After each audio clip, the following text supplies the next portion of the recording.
Yeah. Right, today is the 18th of August 2009 and we'd like to let everybody know about our experiences with Virgin Media. In December of 2008 we contacted Virgin Media to complain about our telephone. There was always a continuous noise on the line and the line often disconnected itself after you'd been talking for a while. We phoned up Virgin Media and they assured us that the problem had to be with our equipment and refused to send an engineer to check the line. So we changed our equipment, but as the problem continued, in January of 2009 we asked them to disconnect our service. At that point Virgin Media said they would book for an engineer to call, but insisted that they wanted to call us back after his visit to make sure that we still wanted to disconnect. This, of course, they never did. So in February we sent off our written 30 days notice to close our account. In April we received the usual monthly bill for services. So back onto customer services again, where a very good man called Mark assured us that everything was sorted out and all we needed to pay for was our outstanding phone calls. So we duly sent off our cheque for the £4.28. It was therefore a great surprise when in May 2 bills arrived, both for different amounts.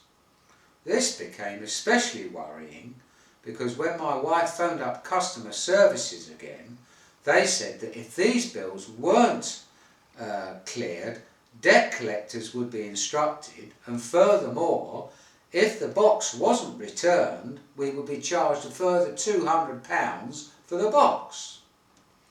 Well, 2 more calls in fact sorted out that issue and the bill problem. But then in June, another bill arrived. When we phoned up customer services again and questioned what it was about, this was apparently charging us for the transfer of our number to another provider. But of course we hadn't asked for this to be done.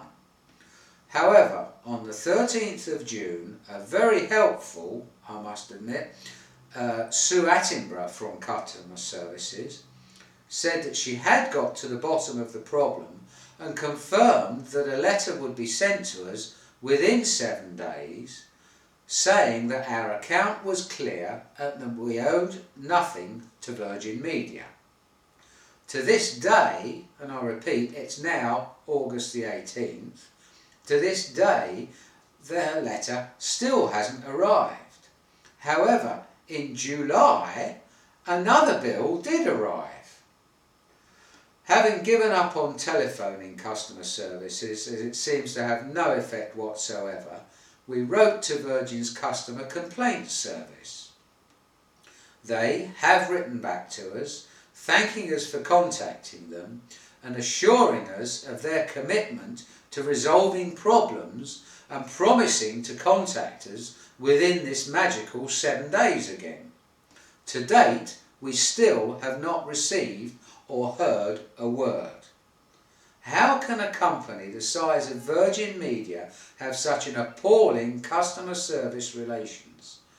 But perhaps the most amazing of all is that since disconnecting, Virgin's local sales representative has written to us 5 times saying that the best part of Virgin Media is that it's simple and hassle-free.